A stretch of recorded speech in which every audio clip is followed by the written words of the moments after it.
Film it. Okay, so welcome. It's parshat Balak, but today is a very special day. It's Yud Bet B'Tammuz, the 12th day of Tammuz, where the previous Rebbe, Rabbi Yosef Yitzchak Schneerson, was the sixth Rebbe, was freed from prison. And he was freed on the 13th day, and the offices were on the 12th day, and the offices were closed, so he finally was let out on the 13th day. So that's why Yud Bet and Yud Gimel Tammuz is a big, very, very special day. A cup of water. Okay, so now the Rebbe said himself, he says it's not a personal victory, but it's for all Jews who want to learn Torah and keep mitzvot. And he said, thank you, Baruch atah Adonai Eloheinu melech haolam she'akol niya bidbaro. Yes, Parve, I made them. Okay, so the Rebbe said, not only did the Holy One, blessed be He, redeem me on the 12th day of Tammuz, but also all those who love the Holy Torah, keepers of the mitzvot, and also those who are called Yisrael, which actually includes all types of Jews. So it's a holiday for everyone. So that's why this day was designated as a day of gathering to strengthen, like Hitvadut, we make Hitvadut, we say L'chaim, an awakening to strengthen the Torah, to strengthen Yiddishkeit, Yahadut, everywhere, to increase, the Rebbe said, courage in spreading Torah and reinforcing Judaism, and doing whatever we can to strengthen it.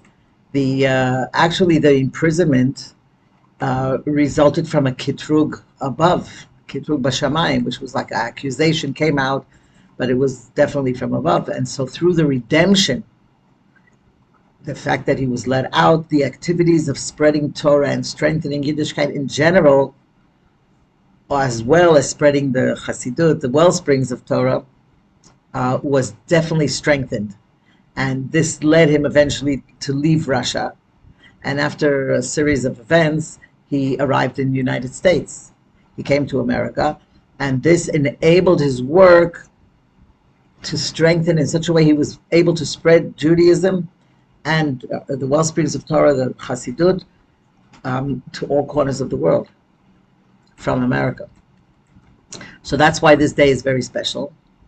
And being that the imprisonment represented an obstruction to spreading Torah, because the Russians in Russia, the communists, they didn't let him spread Torah. Why was he put into prison? Because he spread Torah. That was his sin, yeah? And so all the Jews were put at a risk.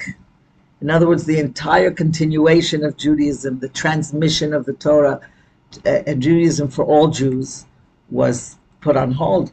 It was b'sakana. So the redemption, which was a victory in this matter, marks the beginning of a new phase of spreading Torah and spreading the wellsprings of Chassidus. And this is a preparation for the final redemption. Because the Rebbe says we are the seventh generation, we are the generation that will welcome the Mashiach, and now it's up to us to bring Mashiach. That's what the Rebbe said, that we should do everything we can to bring the Mashiach. So just before we start with Parshat Balak, I want to tell just a little story that I heard that really helps us think, like, what can I do to bring Mashiach? So there was a story told about a young boy, an American teenager, who wanted to become the world champion in karate, in karate. So he came to his master and he said to him, like, what do I need to do to become a pro, to become a champion? So the master said to him, if you're really serious, meet me at the beach at 4:00. So he comes the next day to the beach and he tells him, take a deep breath and dive in. And that's what he does. Now a minute passes by and he wants to lift his head above the water, and the master doesn't allow him, and he keeps him in the water. And he's fighting with all his might to lift his head above the water and catch a breath of air, but the master holds him down for 10 seconds more. And finally, he releases him. So the boy was very, very upset. And he said to him, did you want to drown me? I mean, like, what was this all about? So he says, listen, go to the shore and calm down. And then he comes to talk to him. When he calms down, he says, listen, I want you to know that I love you very much, but I wanted to teach you a lesson, a life lesson. He said, just as you were invested in all your strength, you invested all your strength to lift your head out of the water because you understood that you're fighting for your life. That's the way I want you. You have to invest all your strength if you want to become a champion. So this is what the Rebbe was telling us. Here we want to bring Mashiach. We have to invest ourselves in such a way. Like, just imagine, what would you do if you're fighting for your life? You would do everything possible. And we have to do everything we can to bring Mashiach. So that was an introduction for this week's parsha. Let's say l'chaim. Okay. So we are in parshat Balak. Balak was the king of Moab, and he decided he wants to curse the Jewish people. Why does he want to curse the Jewish people? Because he's afraid. He was really afraid for his country. And he saw that the Jews were conquering. They conquered the Amorites. So he was really scared. So he goes to hire Bilam. Who was Bilam? Bilam was a prophet. He was a non-Jewish prophet. He was also a magician. And Moab and Midian were enemies, but they connected together for the hate of the Jews. And together, they knew that the power of the Jews was supernatural. So they said, we have to look for a supernatural way to get rid of them. So they hired Bilam.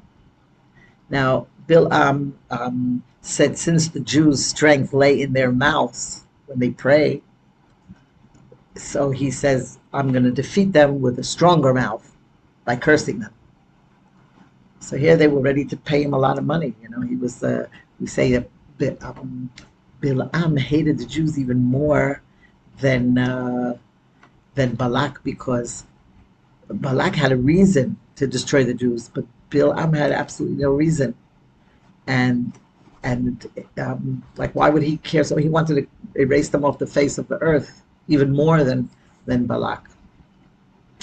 And we're told, I saw somewhere it says, the sages say that his hatred goes back to the time of our enslavement in Egypt, because he was the one who advised Pharaoh to stop the growth of the Jewish people by throwing the newborn babies into the Nile River. That was to torture them, to torture the Jews, and giving them the hard labor that they worked, avodat parach. That was Bilam. Now Balak knew Bilam way before. They grew up in the same town, and he could vouch for his powers. He knew firsthand, because Bilam prophesied that Balak would become a king, and which he did. And the Zohar tells us that when Sichon, Melech Amori, the Amorite king, was fighting with Moab, he hired Bilam and his father to curse the Moab, and as a result, they won the war. So he knows that Bilam definitely has power.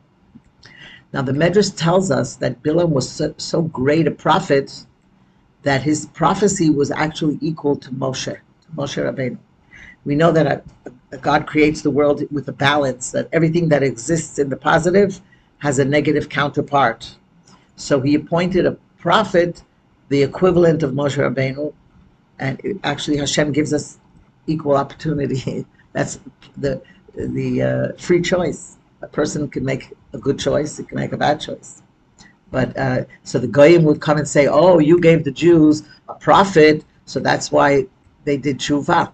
If you would have given us a prophet, maybe we would have been better. So he says, okay, here, I gave you a prophet. Bilam took a lot of money. He was very expensive, and Balak was willing to pay his high price.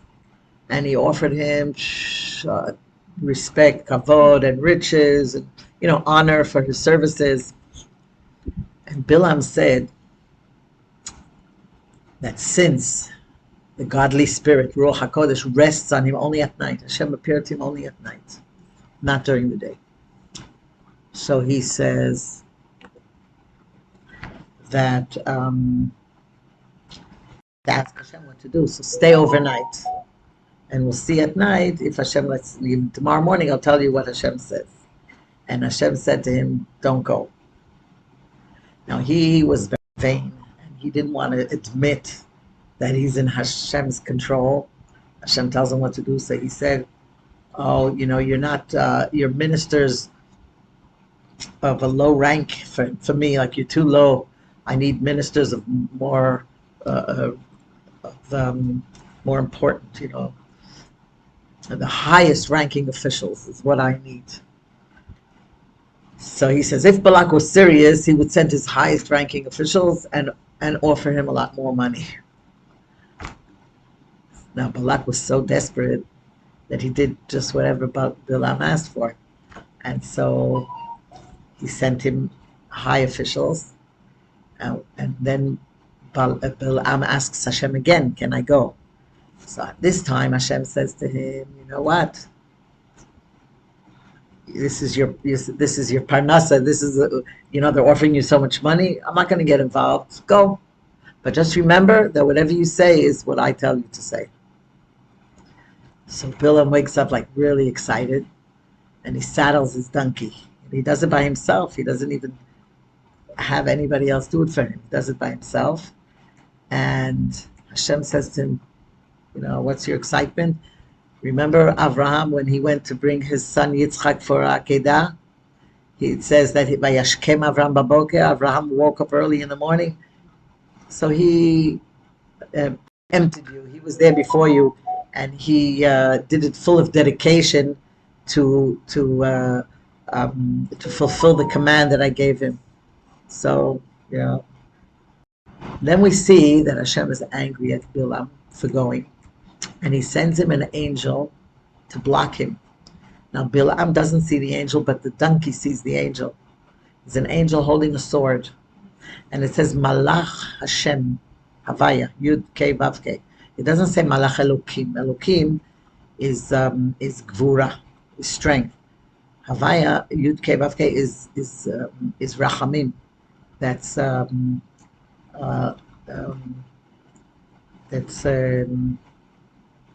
mercy. So, in other words, the angel was trying to stop him from sinning, to save him, and he didn't see, and the donkey saw the angel. So he turned aside. He turned aside so that he shouldn't have to, he'll get killed. He's holding a sword.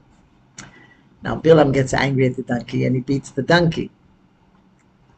So the angel stood in the path of the vineyard. It was like a vineyard, and with a wall on both sides.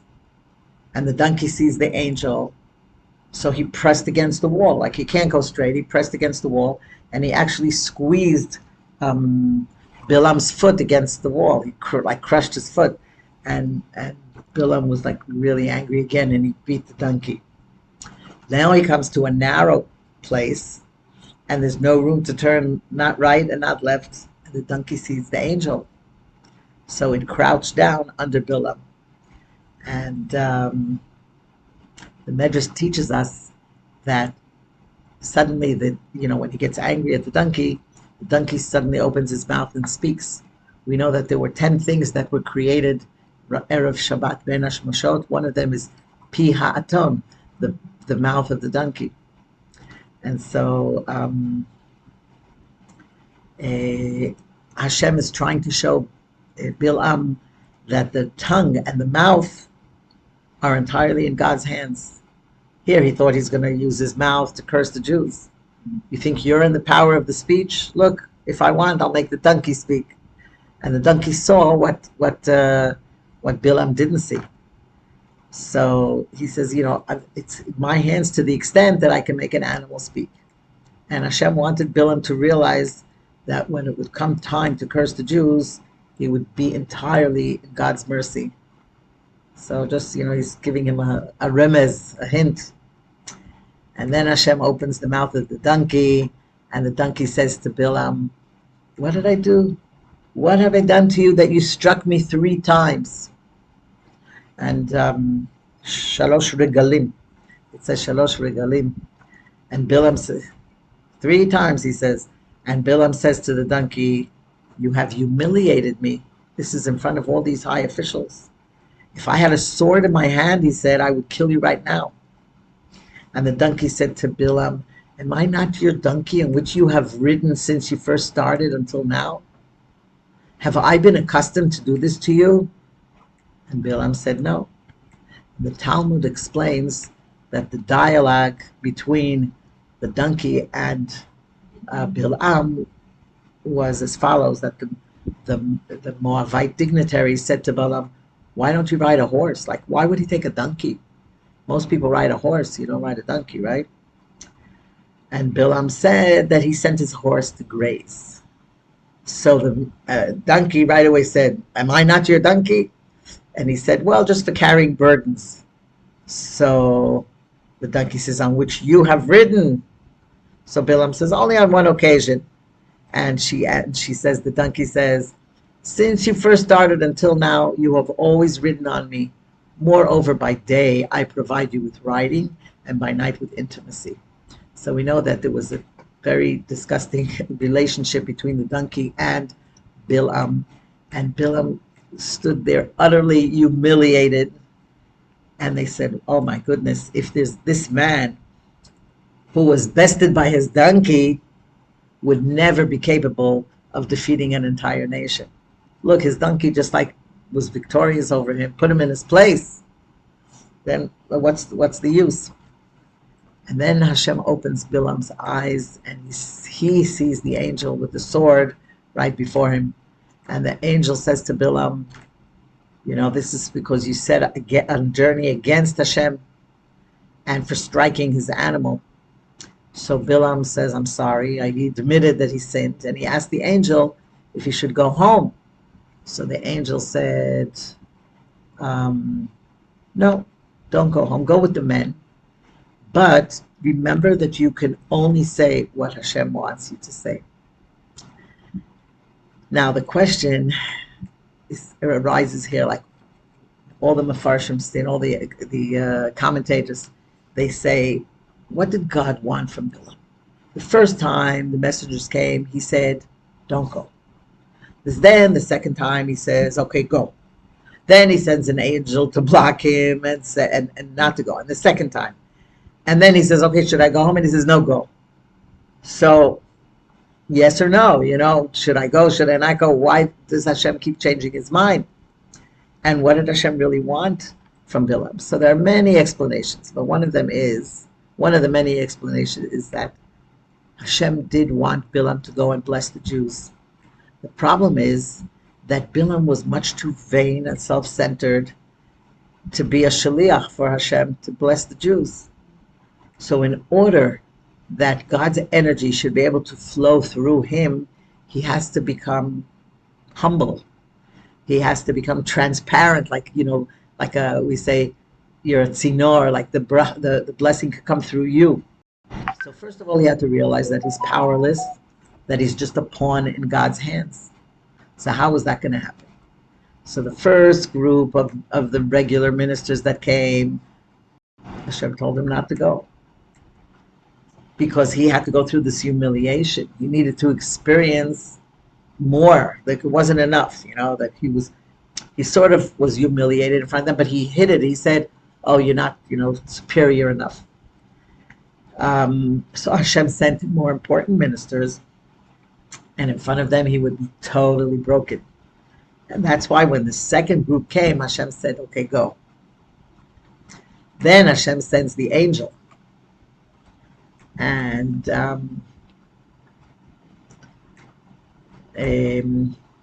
Hashem sends the angel to get in his way.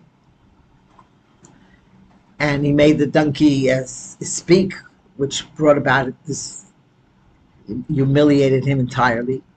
And it shattered his ego, right? He's like down in the dumps, right? And now he could be a conduit for bringing God's blessings to the Jewish people. So when he asked the angel, should I return? The angel said to him, no, you go. Because now that you're a broken man and you have no self-esteem whatsoever, yourself cannot get in the way. He's fitting to deliver God's message, God's blessings to the Jews. So, having been humiliated by his donkey and pushed around by Hashem, Bilam finally arrives in the capital city of Moab, and he was greeted. Who greets him? Balak. Balak greets him. He meets him, and he brings Bilam to what's called Bamot Baal, which was a very high place where they used to worship idols, and it overlooked the whole Jewish camp. Okay, it was like high on a mountain, and Bilam told Balak to prepare 7 altars, and he was going to offer a bull and a ram on each one of them.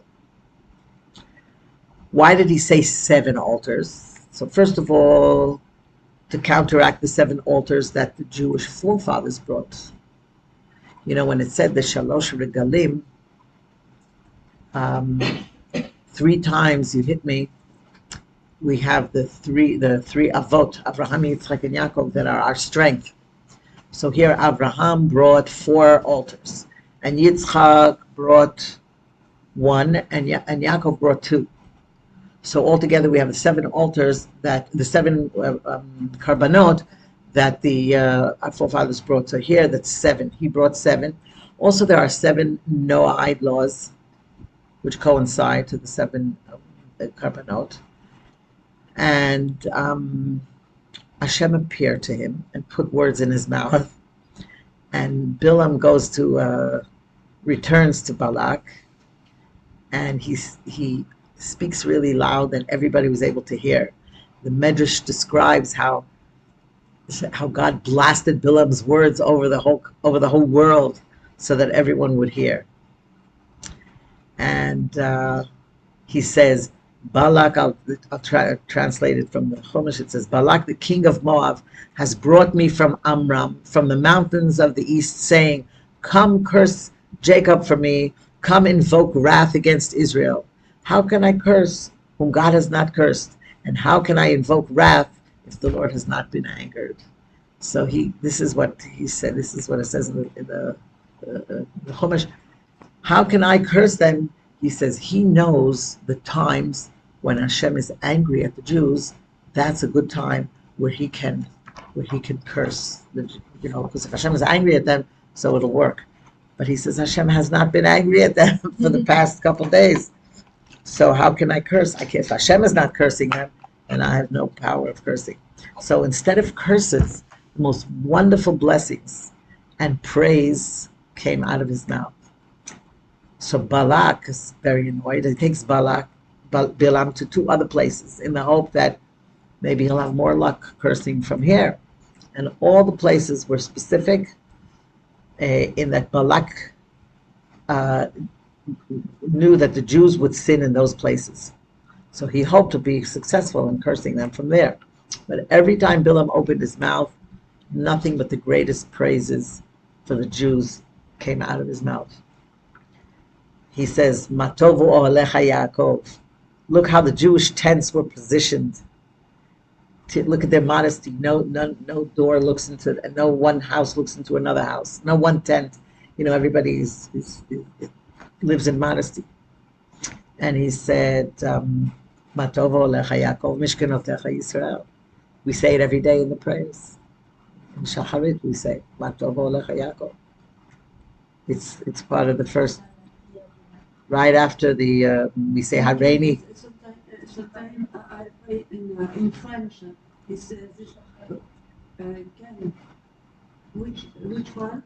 Right after we say Hareini mekabel alai mitzvat aseh shel ve'afta l'reacha kamocha, we say Matovu Ohalecha Yaakov mishkenotecha Yisrael. And now after Bilam blesses the Jews for the 3rd time, Balak gets really angry and he tells Bilam, leave, get out of here. And as he was leaving, Bilam turned to Balak and he prophesied what would happen to his people in the end of days, when Mashiach comes with the Geula. And he said, Darach kochav miYaakov, v'kam shevet miYisrael. Ar'enu v'lo ata ashurenu, v'lo karov. Darach kochav miYaakov, v'kam shevet miYisrael, u'machatz patei Moav v'karka kol b'nei Shet. The translation is, I see it, but not now. I behold it, but not soon. A star has gone forth from Jacob, and a staff will arise from Israel, which will crush the princes of Moab and uproot all the sons of Shet. And Edom shall be possessed, and Seir shall be the possession of his enemies, and Israel shall triumph. So Hasidic teachings explain why these great blessings had to come through a wicked person. Why did we have to get blessed from this Rasha, from this terrible person? So we're told that blessing the Jews was a preparation for Mashiach. That when every single creation will acknowledge its maker, will acknowledge Hashem and the greatness of the Jewish people, then Mashiach comes. So this process began when Bilam, the greatest Jew hater, he recognized the truth and he blessed Hashem and the Jews. So this was the beginning of the redemption.